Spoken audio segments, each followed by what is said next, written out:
आइए स्टूडेंट्स, आज के इस वीडियो में हम लोग एनसीईआरटी कक्षा 10 विषय गणित के प्रश्नावली 5.2 के प्रश्न 2 को सॉल्व करने जा रहे हैं। तो प्रश्न 2 क्या है, पहले इसे हम लोग देख लेते हैं। तो प्रश्न यह है कि निम्नलिखित में सही उत्तर चुनिए और उसका औचित्य दीजिए। तो आपको देखिए यहाँ पर प्रश्न 2 के अंतर्गत दो प्रश्न दिया गया है और दोनों का ऑप्शन भी दिया गया है। तो कौन सा ऑप्शन, कौन सा विकल्प सही है, ये आपको चुनना है और कारण औचित्य देना है कि कैसे ये सही है।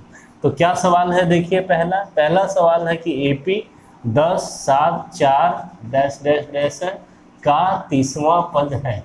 यानी इस एपी का 30वां पद कौन सा है, 97, 77, -77 या -87। और प्रश्न 2 यह है कि एपी -3, -1/2, 2 डॉट डॉट डॉट का 11वां पद है। यानी कि इस एपी का 11वां पद कौन सा होगा, 28, 22, -38 या -48.1/2 कौन सा होगा, ये आपको बताना है। तो ये हम लोग डायरेक्ट तो चुन नहीं सकते हैं, तो इसे हम लोग सॉल्व कर लेंगे और सॉल्व करने के बाद जो आएगा हम लोग बता देंगे कि वही वाला उत्तर सही है। ठीक है, तो कैसे हम लोग इसे बताएंगे। तो देखिए एपी का 30वां पद पूछा है या 11वां पद पूछा है, तो इसमें हमारा वही फार्मूला लगेगा, nवां पद का सूत्र, बस उसी से हम लोग बना सकते हैं इस सवाल को बहुत ही आसानी से। तो चलिए हम लोग शुरू करते हैं सॉल्यूशन। पहले सवाल को ले लेते हैं। सबसे पहले हमें जो सूत्र लगाना है ये वाला, an बराबर a plus n-1 into D, यही वाला सूत्र से बनेगा। तो इसमें देखिए क्या क्या चीज़ का ज़रूरत पड़ता है, a का, n का और d का। तो ये सब निकाल के हम लोग रख लेंगे। तो a बराबर कितना है, देखिए जो पहला पद है 10 वही a हो जाता है प्रथम पद, और d बराबर, तो d निकालना होता है सारवंतर जिसको कहते हैं हम लोग। तो ये कैसे निकलता है, तो दूसरा पद घटाओ पहला पद, यानी 7 - 10 कर देंगे। दूसरा पद 7 है, पहला पद 10 है, तो 7 - 10 यानी कि -3। और n का मान क्या है, तो जो भी पद आपसे पूछा है, जैसे 30वां पद पूछा है तो यही n हो जाता है, यानी कि n बराबर हो गया आपका यहाँ पर 30। तो इस तरह से तीनों चीज़ लिख लिए। अब हम लोग an का फॉर्मूला लगाते हैं कि an बराबर होता है a plus n-1 into D. ठीक है, एम्प्लाइज दैट a n के जगह पर कितना 30, तो ये 30, यही 30वां पद हो जाता है, 30वां पद को सूचित करता है। और a का मान अब रखिए 10 प्लस n का मान 30 -1 गुना d का मान -3 निकाले हैं हम लोग, रख दिए। अब सॉल्व कर लीजिए। तो 10 प्लस 30 - 1 29 और 29 गुना -3, तो 10 प्लस माइनस 29 को 3 से गुना कर लीजिए, तो 9 × 27 के साथ बचा 2, 3 दूना 6, 2 8, -87। तो देखिए यहाँ 10 प्लस में है, 87 माइनस में है, तो घटेगा। 87 में 10 घटा दीजिए 77, लेकिन चूंकि 87 माइनस में है तो आंसर आपका माइनस में 77 हो जाएगा। तो यही आ गया आपका 30वां पद, यानी कौन सा विकल्प, विकल्प सी सही उत्तर है। तो हम लोग लिख लेंगे यहाँ पर, अतः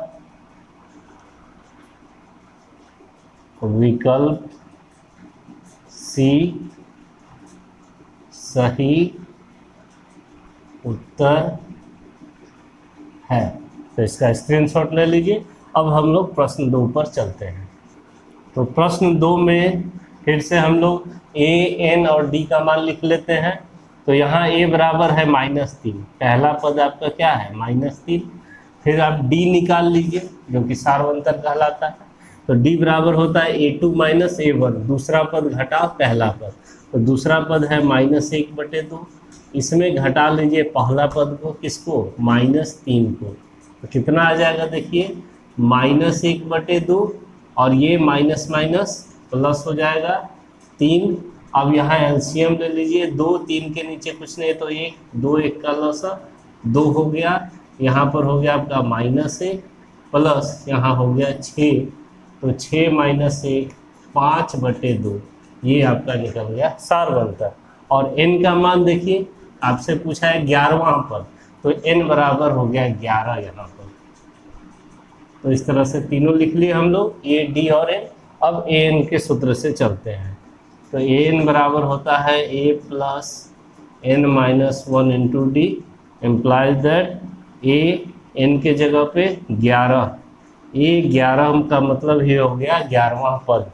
अब यहाँ पर ए का मान आपको -3 दिया हुआ है, लिख दिए, प्लस एन का मान 11 माइनस 1 इंटू डी का मान कितना है, डी का मान 5/2 है, लिख दिए। चलिए सॉल्व कर लेते हैं। -3 प्लस 11 माइनस 1 10 गुना 5/2, 2 से कट जाएगा 10 5 बार में, तो हो गया आपका -3 प्लस 5 गुना 5 25, और 25 प्लस में है 3 माइनस में है, 25 में 3 घटा दीजिए तो कितना हो जाएगा 22।